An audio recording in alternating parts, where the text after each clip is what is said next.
TikTok asal Jombang berhasil merekam penampakan hantu kuntilanak viral di media sosial. Video penampakan hantu kuntilanak itu viral setelah diunggah akun TikTok @lukmanlukman5908 pada Selasa 27 Juni 2023. Kejadian itu terjadi saat pengunggah bernama Lukman hendak membeli bensin di malam hari.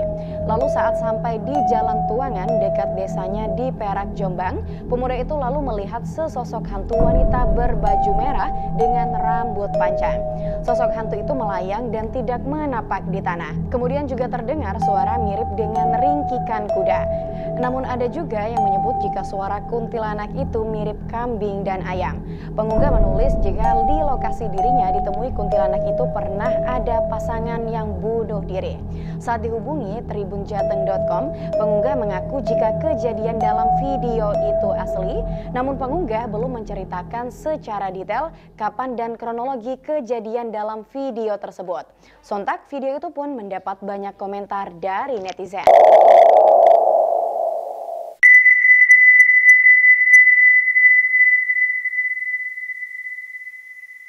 Halo, assalamualaikum warahmatullahi wabarakatuh. Kembali lagi di channel saya Caraka Kencana. Oke teman-teman, gimana kabarnya? Semoga sehat semuanya. Amin ya rabbal alamin dan murah rezeki. Nah, kali ini saya akan kembali menceritakan atau berbagi cerita tentang pengalaman mistis, pengalaman di luar nalar, apa di luar logika. Yaitu saya temani oleh Kang Kiki.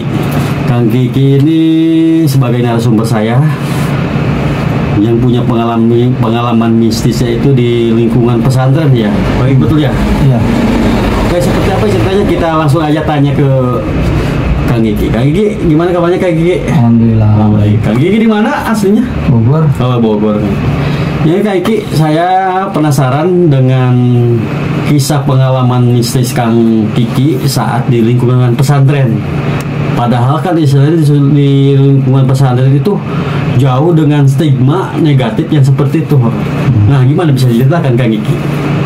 Baik ya, kebetulan kita kan lagi ketemu nih. Saya disuruh cerita pengalaman saya, pengalaman horor lah istilahnya, di pesantren.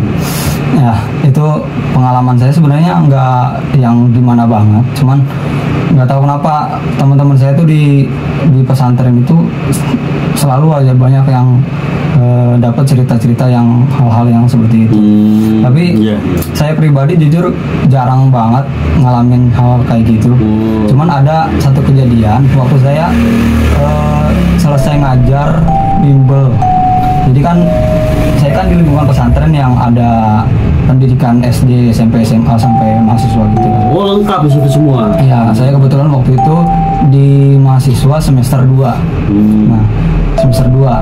Nah, waktu itu SMA itu kan masih ada UN pada saat itu. Sekarang udah nggak ada ya.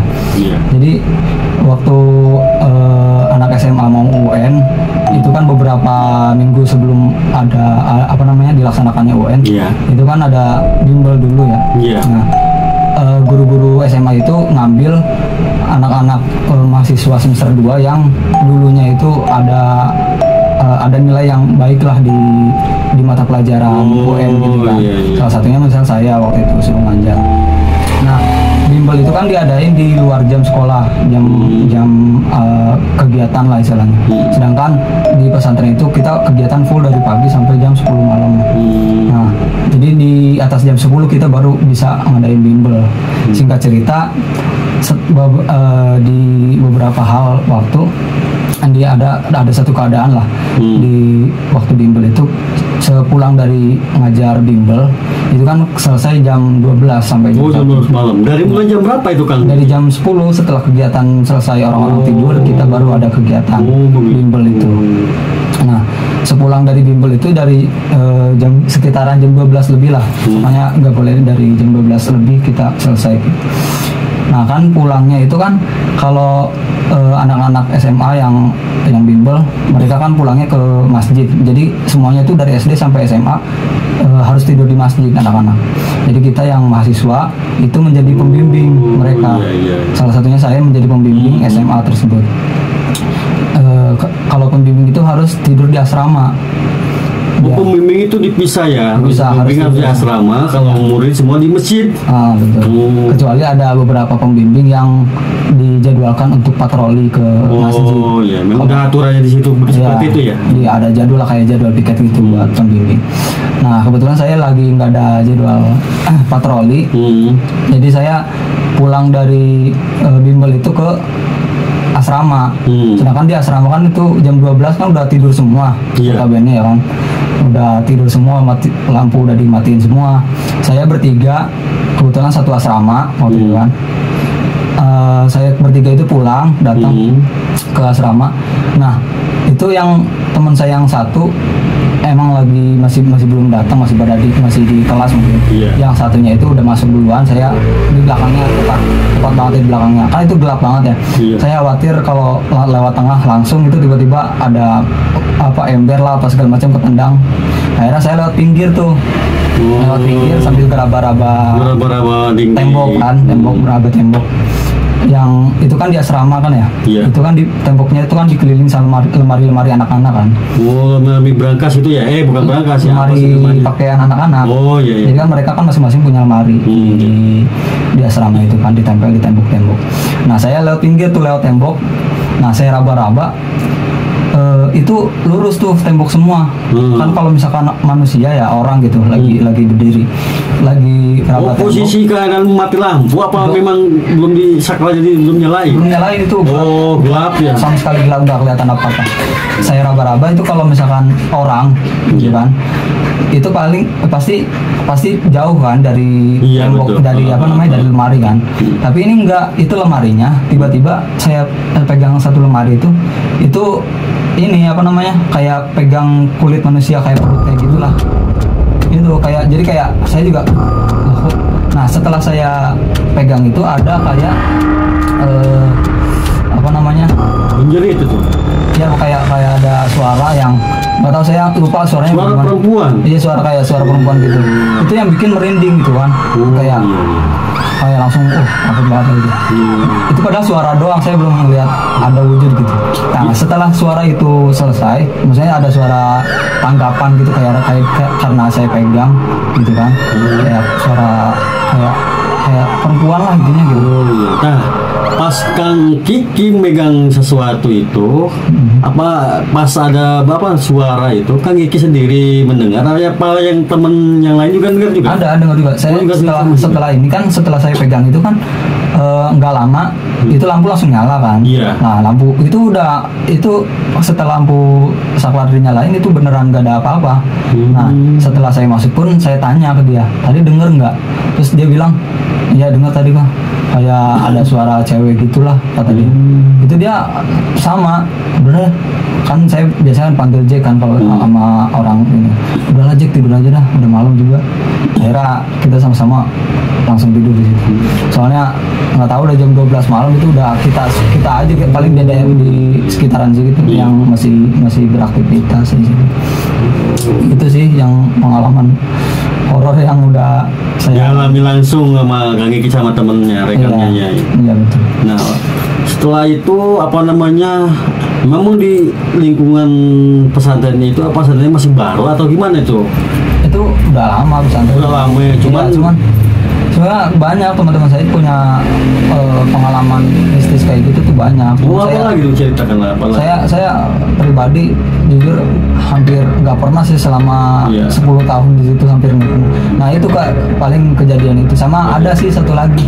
Ada lagi? Ada pengalaman satu lagi. Jadi waktu itu kan ada namanya setiap bulan itu waktu saya masih SMA kelas 1 kayaknya. Oh iya. Jadi kan ada setiap bulan itu kan ada penjemukan dari orang tua. Oh iya. Nah gitu kan. Jadi itu hari merdekanya santri lah. Oh iya betul. Jadi kita makan siangnya, pagi sampai siang tuh pada makan dari sini. Iya. Nah, singkat intinya setelah hari itu, hari acara penjemukan dari orang tua, malamnya itu tiba-tiba saya kebangun mules banget. Oh, kebelat BAB ya? Iya, malam-malam jam 2 malam itu kayaknya. Saya kebelat mules banget itu pokoknya. Akhirnya saya sebenarnya nggak ada keberanian kalau malam-malam sendiri kayak gitu. Cuman karena kepepet kan, mules banget malam-malam jam 2. Akhirnya saya paksain tuh, beraniin diri, saya berangkat ke WC. Jadi saya kan ke WC nih, WC itu kan WC di pesantren itu kan nggak sama kayak di sini ya. Jadi kan kita WC di kita itu cuman ada WC untuk jalur si apa namanya, si pupnya itu jalan, aliran air gitu doang, si pupnya itu jalan. Jadi kita bawa cebok sendiri dari ember. Iya, dari ember kita bawa cebok sendiri. Nah, setelah saya masuk buat BAB, nah itu kan biasanya kalau ada yang ngantri nungguin, kan itu biasanya langsung diketok dulu kan ada orangnya apa enggak. Oh iya, ngasih kode ya. Iya, soalnya kan pintunya itu kan dari seng. Iya, jadi nggak buka tutup gitu, jadi ditarik baru ditutup lagi. Nah, biasanya kan suka ada ketok-ketok dulu kan di sengnya itu, dibunyiin lah ada orang apa enggak. Nah, saya bingung tuh waktu itu, tiba-tiba ada yang ngetok, kirain ada orang yang ngantri kan. Kebetulan waktu itu juga kan karena malam, saya nggak berani, ada pemikiran kayak nggak tenang banget di sini malam-malam sendirian. Akhirnya udah selesai, walaupun masih agak mules, saya selesain aja kan. Setelah ada suara ketokan itu, saya bilang, iya ada orang. Ternyata pas saya buka, pas saya mau selesai BAB itu, ternyata nggak ada orang. Nggak ada orang sama sekali. Nggak ada. Terus sebelumnya dia ketuk-ketuk itu ngasih kode mau ke itu juga, ada apakah bisa diintip dulu sama? Nah itu kan pintunya itu kan ada celah gitu kan? Dari seng kan? Biasanya kan dari seng itu kan ada sedikit celah lah buat kelihatan. Kalau dari luar emang nggak kelihatan ke dalam. Kalau dari dalam tuh kelihatan tuh, di luar tuh ada cahaya gitu kan, dari lampu. Nah di situ saya dari awal itu nggak tenang tuh, karena ada suara ketukan tapi nggak ada apa namanya, nggak ada bayangan ada orang datang gitu kan. Soalnya nggak kedengeran ada orang datang juga. Nah itu udah nggak tenang itu. Saya buru-buru langsung selesai juga, karena kalau misalkan beneran ada kan biar dia misalkan lagi mules juga cepet-cepet kan. Tapi kalau misalkan nggak ada orang, saya langsung beneran lari itu. Soalnya udah nggak tenang banget. Ternyata benar pas dibuka nggak ada orang. Dan akhirnya udah saya lari. Udah amat, saya nggak mau mikirin apa-apa lagi. Ya pikiran Kang Gigi itu positif, mungkin temennya iseng atau gitu ya. Iya, itu beneran nggak ada orang sama sekali. Nggak ada orang sama sekali ya? Nggak ada. Paling itu aja sih sebenarnya. Padahal itu lingkungan pesantren yang di ujung banget gitu. Maksudnya masih lingkungannya itu nggak ada jauh dari keramaian, jauh. Masih ada hutan, masih kayak hutan. Masih banyak pohon-pohon pohon-pohon yang beringin. Nah, dari cerita Kang Idi ini, apa Kang Idi ini mempercayai hal-hal goib seperti itu, makhluk astral seperti itu? Kalau percaya sih, saya belum melihat secara mata langsung telanjang. Mata ya, cuman ada gangguan seperti itu. Iya, kayak gitu. Berarti tanda kutip istilahnya di situ juga udah ada gitu ya. Ya mungkin itu benar dari gangguan jin-jin yang ada di situ. Tapi korin ya. Iya, mungkin ya saya juga soalnya belum ngelihat. Kalau misalkan kalau udah ngelihat, oh iya ternyata ada yang cuman ada hal gangguan seperti itu ya. Benar. Nah, selain itu ceritanya ada lagi pengalaman? Nggak ada sih kalau pengalaman pribadi, cuman ada sih beberapa teman-teman saya tuh kadang adalah cerita-cerita kayak horor-horor kayak gitu, kayak kejadian di apa namanya, di gedung A lah, gedung B lah, karena banyak kan gedung asrama. Gangguannya seperti apa itu tempat yang lain itu? Sama seperti itu? Hanya ada suara-suara atau ketuk-ketukan yang lain, atau untuk menampakkan diri? Nggak ada. Kalau ada sebagian, saya nggak tahu sih, ada. Teman Kang Kiki yang... Iya, teman-teman saya tuh kalau cerita tuh kayak kadang ada katanya yang sampai ngelihat wujudnya itu. Tapi kan saya nggak apa namanya, kadang saya nggak menyaksikannya gitu kan. Saya percaya nggak percaya sih. Tapi banyak sih teman-teman yang cerita kayak nemu wujudnya langsung gitu. Soalnya kan itu emang daerahnya daerah ya gitulah, masih sepi gitu. Nah, oke, teman-teman semua, seperti itu cerita Kang Eki sewaktu di lingkungan pesantren yang mengalami satu gangguan-gangguan mistis, hal yang aneh. secara langsung mungkin Kang Kiki juga belum menyaksikan diri sendiri secara atau menampakkan diri ya Mas Hasan, tapi cuman hanya sebagai bisikan-bisikan atau gangguan sedikit gitu. Ya, mungkin katanya ada teman-temannya, rekan-rekannya juga ada yang langsung menyaksikan, ada penampakan langsung.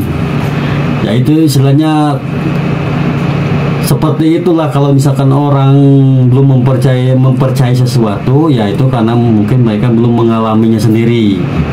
Ya itu juga sebetulnya udah salah satu bentuk manifestasi makhluk astral menampakkan dirinya sendiri. Wah, cuman kita tidak sadar menyadarinya kehadirannya. Ya, seperti itulah. Oke, terima kasih cerita misi saat ini hari ini. Semoga pengalaman yang Kang Kiki itu juga istilahnya menjadi satu mental jadi kuat juga ya, tidak menyurutkan hati untuk kembali belajar lagi di sana. Oke, terima kasih Kang Kiki atas waktunya. Terima kasih. Assalamualaikum warahmatullahi wabarakatuh. Waalaikumsalam.